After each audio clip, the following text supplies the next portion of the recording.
if you want something, put it out there. Yeah. Talk, even if it's just starting a conversation with someone. Yeah. If you want it, you just never know where that conversation might lead. My dream is to improve the residential building industry for all involved. Throughout this podcast, we're going to be chatting to all types of industry experts to make sure that builders, tradies and clients all have a fantastic experience. G'day everyone, back here in the shed for another episode of Level Up. Pretty exciting one today. We've got a pretty cool young fella here that got in touch with us. We follow each other on social media. So Chris, for those of you that don't know Chris, he's on Instagram as Chrissy T, the Chippy. T as in T-double-E. Yeah, thanks for having me, mate. It's a pleasure and a privilege to be here, mate. So thanks. Look, there is a little bit of noise today, so we're battling with Mother Nature. It's been absolutely pissing down and storms all afternoon, and we're sitting in the shed here trying to fit it in between the breaks and the rain. So, Chris, tell us, I'm stoked that you reached out to come on because for a few reasons. You're just about to complete a mature age apprenticeship, which I think's so much courage, and I take my hat off you for doing that because we've been having a bit of talk between the rain here, and like Chris said, sometimes you got to go backwards to go forward. But to get started, can you tell us a little bit about what did you do when you finished school? How did you start your career? Yeah, so back a little while now. I started my working life back in 05 or 04. Left school halfway through year 10. Wasn't quite for me. Yeah. My mum was pretty supportive. But said at the same time, if you want to leave school, get a job. You got to go get a job and pay your way. So had a few little shitty jobs and cleaning portables, the old site portables and a few things. And then you really didn't like school, mate. And then actually started a cabinet making apprenticeship because I was so young and it was hard to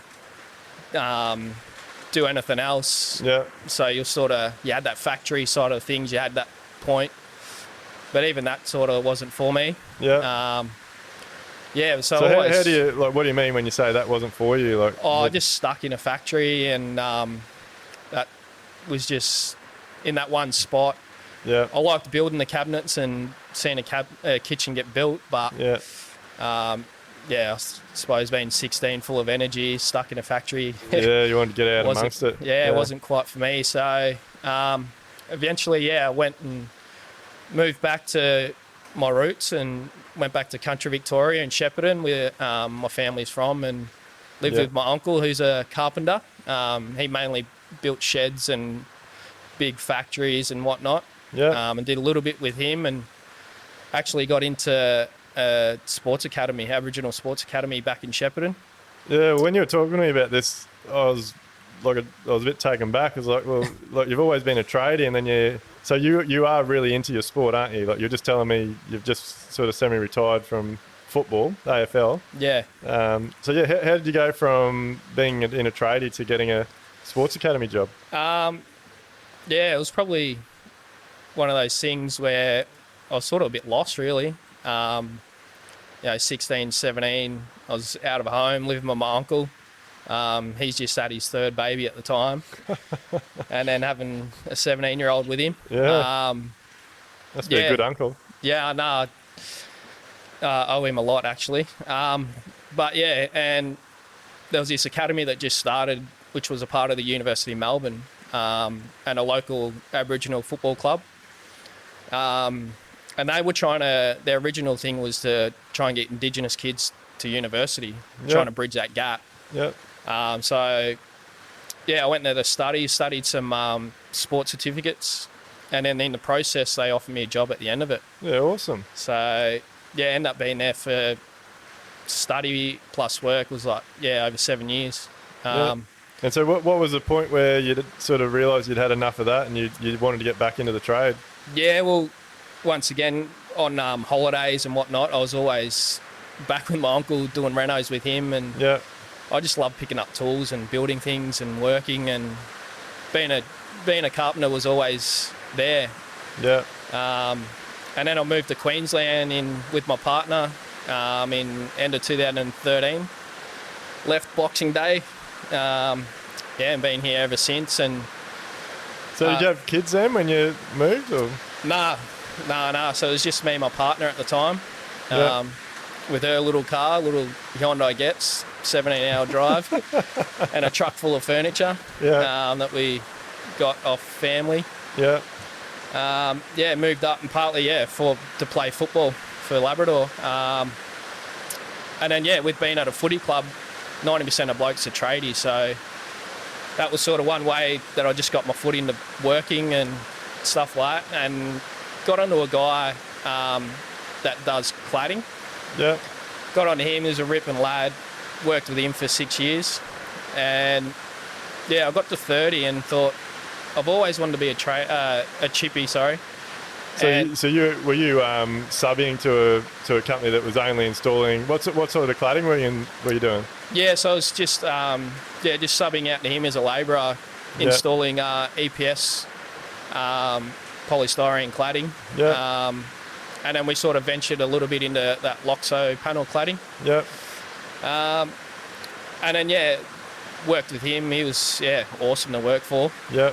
And then, like I said, I got to 30 and just this, being a carpenter was in the back of my head ever since I was young.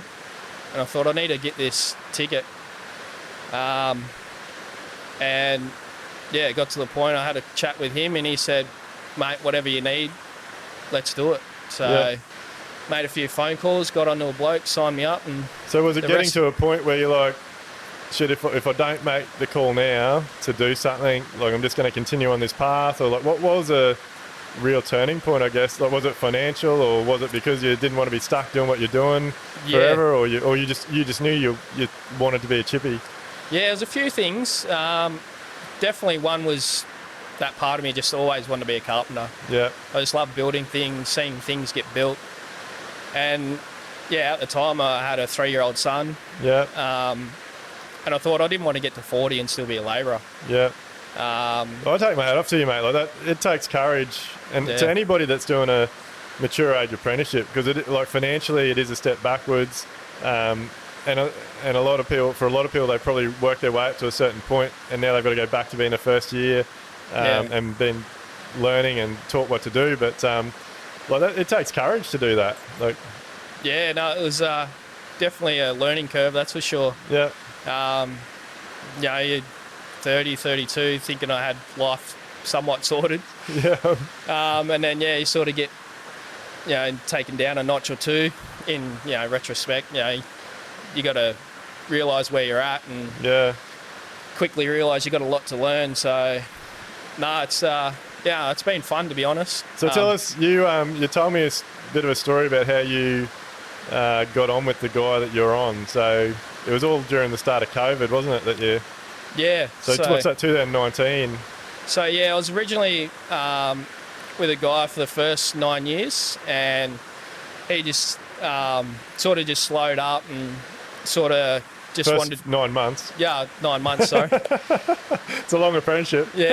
First 9 months, sorry. So I did that, and he sort of wanted to slow up. Yeah. Sort of wasn't taking too many jobs on, and saw the writing was on the wall, and it was unfortunately perfect timing that he had to make the phone call and let me go, because we had nothing coming up, and it was a month before COVID hit Australia. Yeah, right. So at the time I thought, and then within 2 weeks I was making a lot of phone calls, and a lot of blokes, probably a lot that listen here, didn't know what to do, probably letting guys go. Yeah. It was early to mid 2019. Yeah. And it was pretty scary at some points. So you put yourself out there, Bart. Like you jumped on social media. You're looking up builders. You were messaging people. You were really putting yourself out there to make it happen. And it's what happened? You ended up finding a builder that was just around the corner. Yeah. So I messaged. Like I said, I messaged over 150 builders on Instagram and Facebook and phone calls. And one of them was I was seeing a trailer drive past my home out at Coomera. Thought I'll give these guys a crack. Looked them up, found them on social media, and it happened to be a mate. He was building a client's house up the road. So he said, at the time, he didn't have much on. And, 2 months later, give me a call back, and he's like, mate, give us a couple of weeks and we'll put you on a bit of a trial. And, the rest is history. Well, that blows my mind. So you've messaged 150 builders to get a job. Yeah. How many of them got back to you? Well, a fair few did.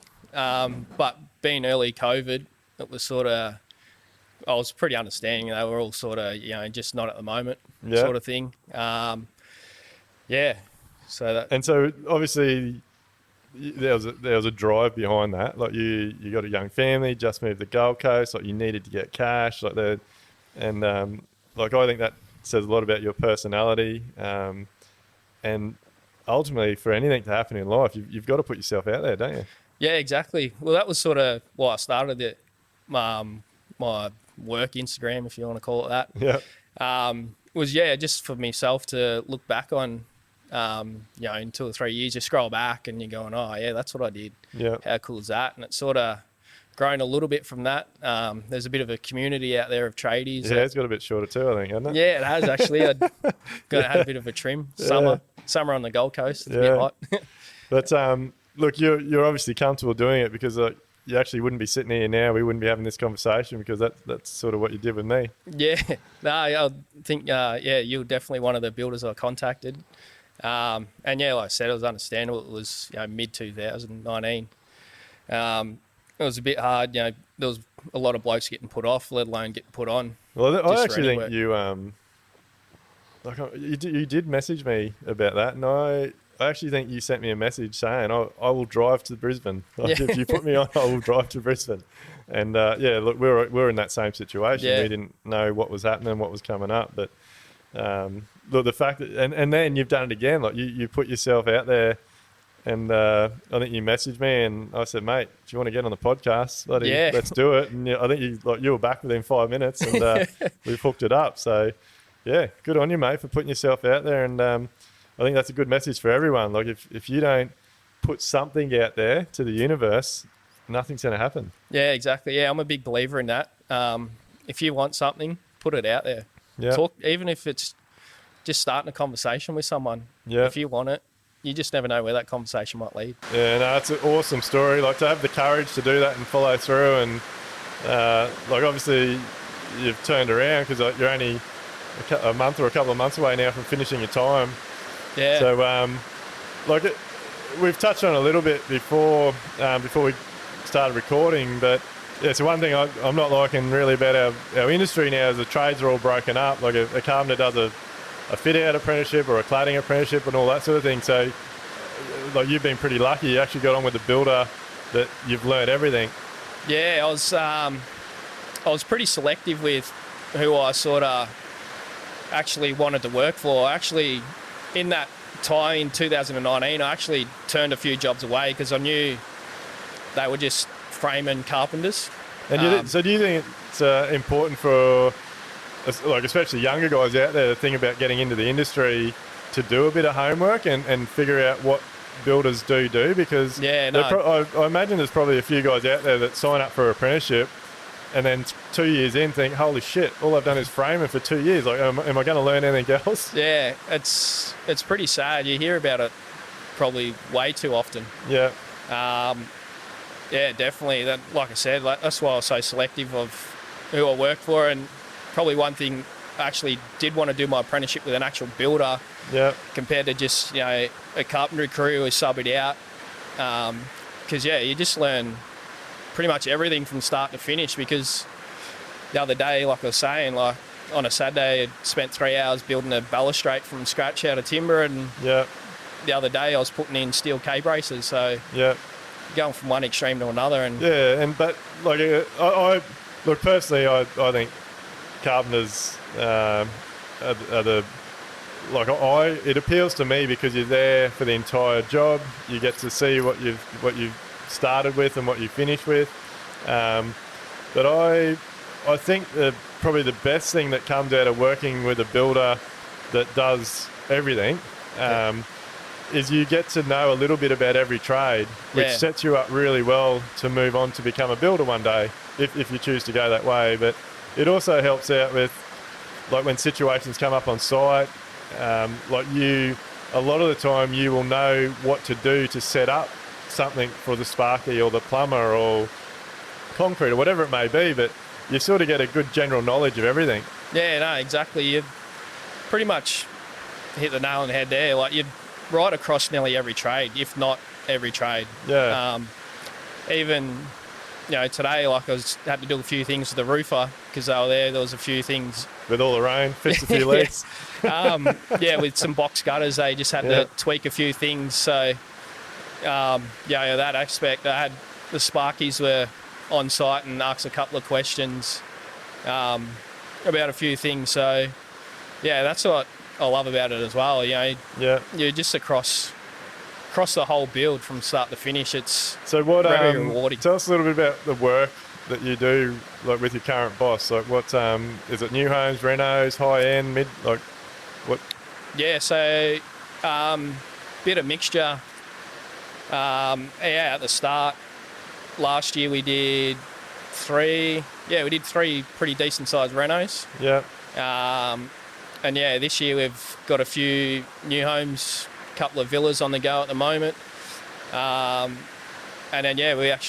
got a big renovation coming up as well, and a few more. So pretty much everything. So with the in the time that you've been doing it, what's your favourite? Like new homes, renovations. Like, what do you think appeals to you more? And if you were to move towards being a builder, what do you think you'd aim at? Definitely renovations appeal to me a lot. I just love seeing that old to new, making something old look nice. Yeah. Blending it in. Yeah, exactly. Yeah. Figuring there's a lot more to figure out on a renovation. Yeah, and that's the other thing. I like that problem-solving aspect of being a carpenter. Yeah. How to do certain things, like it might be something to do with engineering. Yeah. Trying to fix, it might be beams in ceilings, or how to load bearing walls, and if you're going to knock one out, how do you fix the situation and stuff like that. And back onto that old to new, like, I just love, we were talking about it earlier in Melbourne especially. I see a lot of it with a front cottage. Houses. Yeah. And I just love the fact that you can walk in, still keep that 1920s look, 1930s look, and end up with a modern back facade, like something like that. Yeah, I'd love to get into that. Yeah, no, they're beautiful, some of those homes, and it's a lot of them you can't tell. Like, the front's all character, and you get out the back, and there's these beautiful modern, works of art, really. Like, but you also touched on me earlier. You did like the design side of it as well. So, like, do you think that is something that you might do some higher learning on, or is it something you want to get more involved in? Or yeah, definitely. I quite haven't looked into it just yet, but it's definitely in the back of my mind that the design aspect of a house, that very early stage of talking to clients and what they want. And I think it's incredibly important. I actually think design should be part of your apprenticeship. Like, a carpenter should be, and especially getting your builder's license. Like, design, I've learnt so much. Like, we do that pack process in our business, and we're involved with the design. And like, for the years that I've been doing that, it has made me such a better builder, because I understand why the designer or the architect has put a room where he has, or a hallway where he has, or a window where they have, and it actually makes it a lot easier to make decisions or problem solve, especially on a renovation. And whereas in the past, I remember being on site and something wouldn't quite match up on the drawings, and because I didn't know the whole story behind it, you'd quite often move a wall a little bit or move a window a little bit, not knowing the consequences of doing that. So I definitely think design should be incorporated into, like, a carpentry apprenticeship and getting your builder's license.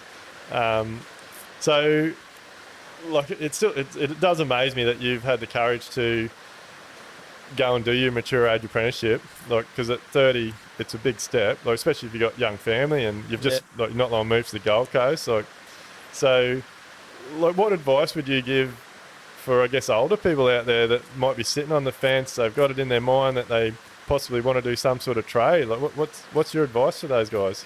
It's probably a bit cliche, but just give it a crack, really. Yeah. Don't be afraid. Put yourself out there. Yeah. You just never know. Yeah. Yeah, it's that old cliche. You just never know until you give it a go. Really. So obviously you've made the right decision. Like, you're very passionate about it. Like, I love the stuff you do on your Instagram. You do your little videos and show your work, and like I love it. I think that just shows that you're proud of what you do. Yeah.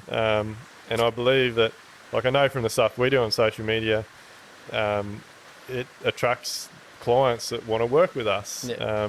And so, like, what's the business? What's the business you're working for? Like, SDS Custom Homes. Yeah. Down at the Gold Coast. And so they, like, do they have a specialty like renovating new homes, or they just? Like, No, we got a bit of everything. Like I said before, renovations, new homes. Yeah. We're slowly trying to step into that high-end market. Yeah. For big clients and that sort of thing. So you were mentioning before, like, you guys are more like mates, or you are mates. Yeah. So, like, that's. Do you think that's making the decision you made easier? The fact that you get on so well and you have a few beers every now and then. Yeah, it's sort of sometimes can be hard, like, but if you're just honest, have those early conversations. Like, I know very early on we've had a few hard conversations. You know, you've been mates and you don't want to hurt each other's feelings, but. So give us an example. What's the conversation? Early on, I remember it was only in the first few weeks working for these guys, so I was sort of still on trial as you speak, and I had to take a few days off for being sick, and then my daughter was sick, and it looked pretty bad on my end. And within the first 3 weeks, I've had probably 5 days off, and then I rocked up. I had the builder's trailer and got the times wrong, and I rocked up late, half an hour late for the boys with all the tools, and sort of boiled over a little bit. But we just had an honest conversation.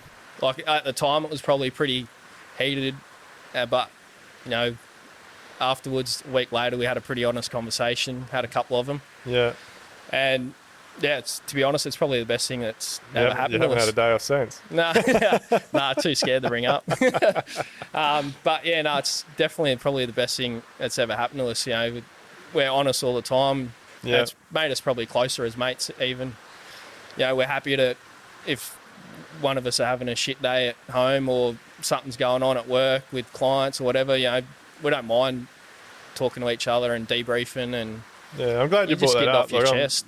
I'm very passionate about that now, and it's hard. Again, like, our industry is dominated by males, and as males, we generally don't like opening up and being vulnerable and talking about things. And I know that was a big part of why you reached out to come and have a chat here. Like, put yourself out there, and if you can help one person out, like, you've made a difference. But like, for builders and tradies and or anybody that's watching this, or listening to this, it is really important that you make people feel comfortable in it at work. Like, you got to feel like if you want to open up or ask a question or I guess, like, one thing I'm very conscious of whenever I get to my sites is I'll always ask everyone how they're going, and when I leave, I'll always say, "See you later, have a good day." Like, and I try to have a bit more conversation wherever I can, but you've got to make that comfortable environment, don't you? Yeah, exactly. Well, it's one thing we make a little bit of a conscious effort as well. Like, we've all got families at home, and you're at work, you know, 40, 50 hours of the week. You know, you sometimes you're seeing your mates at work more than you see your family. So, you know, if you can make it as enjoyable and as fun as possible, obviously getting your work done, then it makes work life a lot easier. Yeah. So for young, anybody, and I imagine doing a mature age apprenticeship, there is situations that are easier and there are situations that are harder. Like obviously being a bit older, you would be have a few more life skills and things, and whereas there's like the younger guys out there are probably a bit afraid or hesitant to put their hand up and ask questions. Like I really encourage my guys to, like, no question's a silly question. Like, I can't help you improve, step up, whatever it may be, if you're not telling me how you're feeling or a problem that you may be having. Like, it's pretty important to keep that open communication with your team. Yeah, definitely, because like I said, we've got to make that work-life balance, and while you're at work, like we said, you're at work for a long time of the week. Yeah. You got to just make that enjoyable and be vulnerable, like you're saying. And also on the flip side of that, the quicker us apprentices are learning, the better we are for the team, really. Yeah. So, like I said, learn as much as you can, ask questions, sit down at Smoko, ask for their plans, look for their plans, Mate, learn. I'll employ you. My guys do that. Like they, and I think it's really important. But yeah, the fact that you mentioned that, and I think for a lot of young guys out there doing an apprenticeship, or girls, like just taking that initiative to say, hey, that job we're starting next month or whatever, like, could you shoot me the plans? I'll get my head around it, have a bit of a squeeze. Like to a boss, like if someone says that to me, I'm like, that's unreal. Like, the fact that you've asked that, you're going to put in some time, your own time behind the scenes, get your head around the job, that just goes such a long way in showing, or any employer, how committed you are. But so, like, you've obviously been very committed with, like, doing how are you doing your apprenticeship? You're doing it correspondence? Or? So I do all my theory online. Through Foundation Training Australia. Yep. So that's all after hours? Yeah, all in my own time. I've had a few, my mate, my boss, he's given me the odd day here and there to catch up and do some theory. And so you don't go to TAFE at all? Nah. Yep. No. So yeah, it's all at home on the laptop, plenty of photos and plenty of notes. And yeah. So, like, how... do you have someone that you can call up and ask advice or help? Like, you got a trainer that you get in touch with? Yeah, so I've got a trainer that I talk to a fair bit. Yeah. And we shoot messages off. I pretty much take photos or videos of everything I do. Yeah. And shoot that off to him and go, this is what I've done for the last 2 weeks. Yep. Where do we tick it off on what subjects I've done? So is that... Well, that's really different from back in the day how I did mine. Like, is that like, do you have the opportunity to speed that up? Like, can you finish your apprenticeship quicker? Yeah, so that's one reason I went that way, because pretty much my apprenticeship's based on time on theory, providing my boss and my trainer know that I'm competent in doing those subjects. Providing I do that theory. And did they take any of that experience you had from working at the cabinet makers and all that on board? Or? Yeah. So very early on, you sit down and have a bit of an interview, a bit of a chat, go through what you've previously done. And you get that recognition of prior learning, they call it. And get a few subjects ticked off. Yeah, awesome. So... mate, it must be pretty exciting, like, knowing you've only got a month or two to go, and then you're a tradie. Yeah, no, it's like I said, it's one of those things I've had in the back of my mind since I can remember. I was 12, 13, 14. Yeah. It's a couple of quiet beers once I get it ticked off. That's for sure. Down the footy club. Yeah. So, I take my hat off to you. I think anyone that gets a bit more further on in life, 30 or 40, and has the courage, because that's what it is, like, financially, family, like, to take a few steps backwards and do a mature age apprenticeship is, I definitely take my hat off to you. But, mate, in this current market we're in, like, you probably could have timed it more perfectly. Like, you had those hard times getting into it, now you've come through COVID, and you're definitely going to be able to hit the ground running. So, like, obviously your boss has got a lot of work ahead of him and that sort of thing. But like, what's your goals? Like, what are you, now that you've reached your goal of becoming a chippy? Do you have any plans for the future? Like, where do you want to go? Yeah, it's sort of one of those things. I just thought I'll get my chippy ticket, might just float around and be a chippy for a while, but wasn't till I had a chat with my boss, and he probably had a lot more confidence in me than what I did, to be honest. Because even early stages, well, first off, he said, we're glad that I'm working with him because he'll put me through a building apprenticeship compared to a carpentry apprenticeship. Yeah. So that's back to that openness. So we have those chats about what's going on and how to, to a certain extent, run a building business. But yeah, and he said, whatever, if I wanted to go down that route, he was more than happy to help me out. So it actually got me thinking, maybe one day, hopefully I could start doing my own stuff. So do you, like, through your apprenticeship, have you been shown or taught or had an interest in the behind the scenes? Like and this is something that's only really come to light with me in the last few years with everything else I'm doing in the industry. But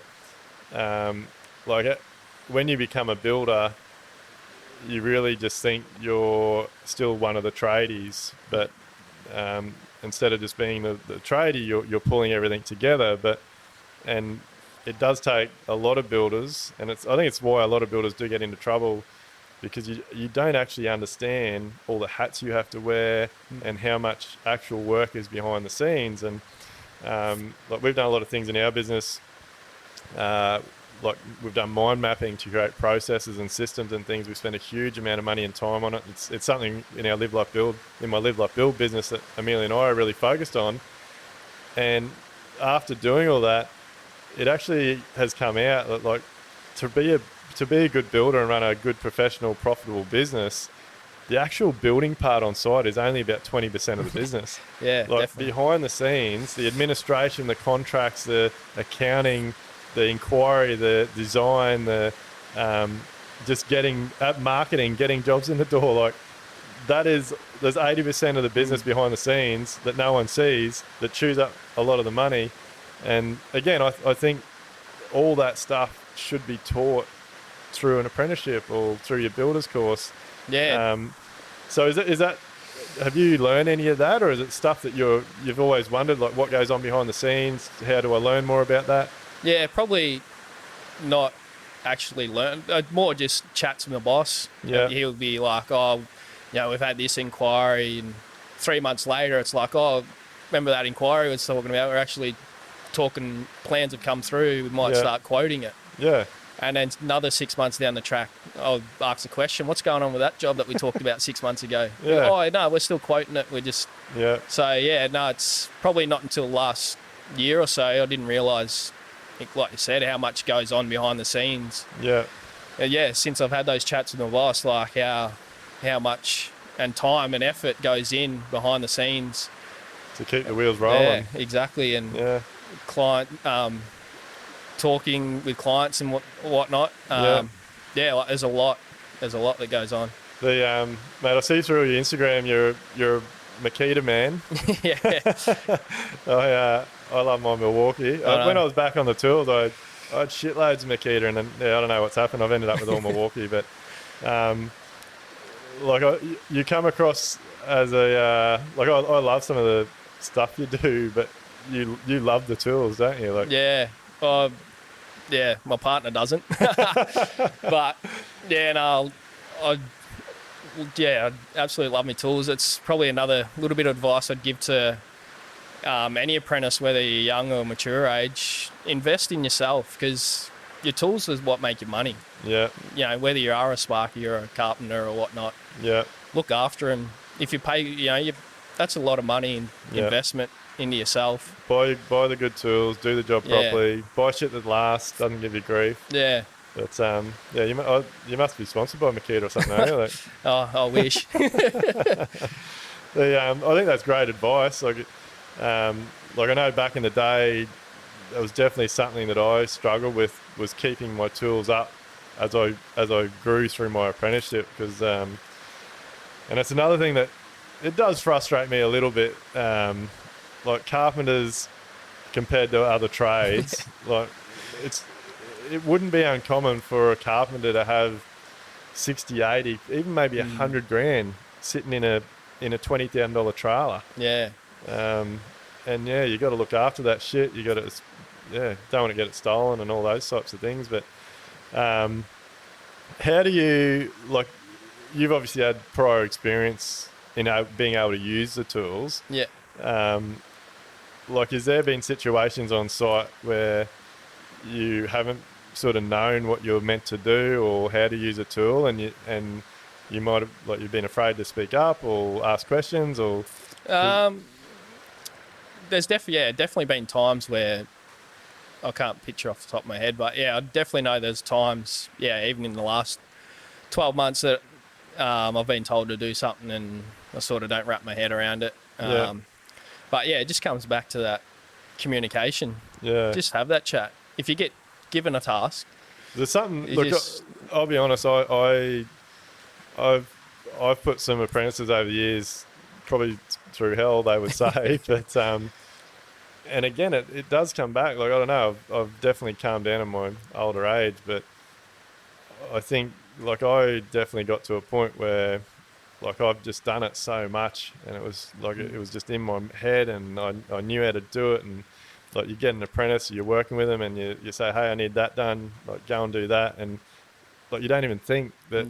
Shit, I should have probably, like, spent 20 minutes with them and shown them what to do and how to do it, and like why we do it that way. Like, is that, like, from your experience coming through an apprenticeship, what's your advice for those sorts of situations? Yeah, I think it's that purpose, and like you said, it's that why. Like, everything, no matter what you're doing, there's a reason why it's getting done a certain way. And that's probably one thing. If you're stuck on something or you're doing something, probably ask the question like, oh, why do we got to put this beam in this area, or why are we putting this wall over here, and why are we cutting this timber and using this timber? And so and look, like I said, like the apprentices we've had over the last sort of 5 or 6 years, we've definitely put a lot more time into. But I even see it with some of my trades, but we're just so focused on keeping the job moving, and you do quite often look back and think, shit, I actually probably should have taken more time and explained that a bit better. And like, we've learnt now in our building business that, like, our systems and processes is a big part of that, getting things out of my head and onto paper so that people actually have a step-by-step process to follow. But there's so much involved in being an apprenticeship or being any trade. And like, do you feel like, what do you, like, we touched on it before, but like, what do you feel now that you're at the end of your time? Like, do you feel overwhelmed? Do you feel proud? Like, is there things that you look back and think, or is there things that you look at and go, shit, like, I still don't quite know how to do that, or I need to know more about that? Like, there's definitely still things to learn. So definitely, I'm excited for one. But I'm just keen to learn more and get better. Do you think you've been, over the time, do you think you've learned more when you get thrown in the deep end? Yeah, definitely. I've plenty of times, it's like I was saying before, my bosses have more confidence in me than I do in me sometimes. But they've always said, we won't give you a task we don't feel comfortable that you can't do. Sometimes they say, oh, can you do a certain thing? And I'll crap myself sometimes, but end up coming out, the other side and done it and gone, oh, I actually can do that. Definitely. Awesome. Been some scary times. Well, mate, look, really appreciate everything we've discussed today. It's been fantastic. So just to wrap it up quickly, what do you do yourself? Like, what do you do to get away from it? If you're doing your 40, 50 hours a week, is your chill out family, obviously, is it football? My two kids run me ragged on my spare time. like I said, was sort of semi-retired from playing local footy at the moment. And yeah, just taking on a little coaching role back at Labrador. To help out with a bit of development for some kids and have a bit of fun. And my son's just getting into his footy as well. So Yeah, awesome. between him training, once training starts for him, that's pretty much most of the weeknights done and weekends. Busy boy, mate. Yeah. Kids, young kids always keep you busy. So, look, we'll wrap it up now. Appreciate you coming on here. Take my hat off to you if you're doing a mature age apprenticeship. And just final words for anyone that is out there just hesitant, they think in their mind they want to do a apprenticeship. They might be late 20s, 30s, 40, whatever. Look, let's wrap it up. What do you tell them? What do they got to do? Get off their ass and just do it, or jump in the deep end, or just you just never know how much confidence you can have in yourself. Just put yourself out there, ask the questions, ask around. Depend on what trade you're in or want to do. Ask around. You just never know who you might get in contact with, really. And just give it a crack. Yeah. Awesome, mate. Appreciate your time. And look, for everyone that's watching, listening, if you want to see Chris's Makita tools, jump on Instagram, check him out. Chrissy T, T-E-E, the Chippy. Cheers, mate. Cheers. Thanks, mate.